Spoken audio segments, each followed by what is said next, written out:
এখতিয়ার বহির্ভূত কাজ করছেন রাজ্যপাল। বিনীত গোয়েল নিয়ে রিপোর্ট তলব করেন রাজ্যপাল এবং রাজ্যপালের এখতিয়ার বোঝা উচিত, অভিযোগ তুলে বললেন বিধানসভার স্পিকার বিমান বন্দ্যোপাধ্যায়। কোনো মানে হয় না, ওরা এখতিয়ারের বাইরে গিয়ে কাজ করছেন। আমার তো মনে হয় যে রাজ্যপালের বোঝা উচিত তার এখতিয়ার কতটা আছে। কে রাস্তাঘাটে গিয়ে কেউ কারোর বিরুদ্ধে বললো, তাহলে তো অনেকে তো বলছেন যে একে পদত্যাগ করতে হবে, তাকে পদত্যাগ করতে হবে। রাজ্যপাল উনি জানতে চাইবে যে কেন তোকে পদত্যাগ করতে হবে বললো, তদন্ত করে। এর কোনো অর্থই হয় না। অনেকে তো রাজ্যপালেরও পদত্যাগ চাইতে পারে, তার পদত্যাগ চাইলে পরে কার কাছে উনি জবাব চাইবেন।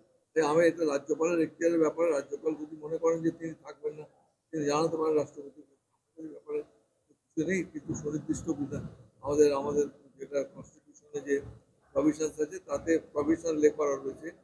রাজ্যপালের যদি মনে করেন যে তিনি তার কর্তব্য দায়িত্ব ছেড়ে দেবেন, তিনি এ নিয়ে বিস্তারিত জানবো। ফোন লাইনে রয়েছেন আমাদের প্রতিনিধি রণজয় মুখোপাধ্যায়। রণজয়, বিনীত গোয়েল নিয়ে রিপোর্ট তলব করেন রাজ্যপাল এবং এবারে এই বিষয়ে অভিযোগ তুললেন স্পিকার বিমান বন্দ্যোপাধ্যায়। তিনি বললেন যে রাজ্যপালের এখতিয়ার বোঝা উচিত।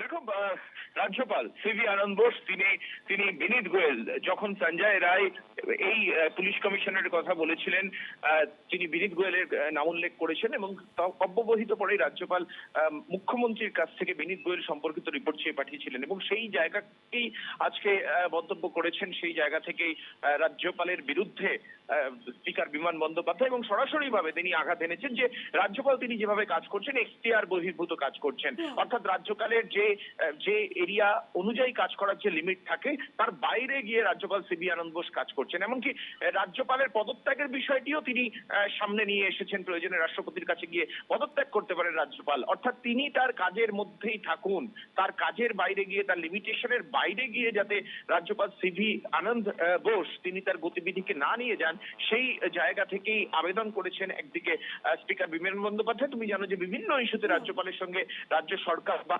বিধানসভার দূরত্ব তৈরি হয়েছে এবং সাম্প্রতিক এই বিনীত গোয়েল প্রাক্তন পুলিশ কমিশনার ইস্যুতে ফের কিন্তু রাজ্যপালের বিরুদ্ধে তোপ দাগলেন বিধানসভার অধ্যক্ষ বিমান বন্দ্যোপাধ্যায়।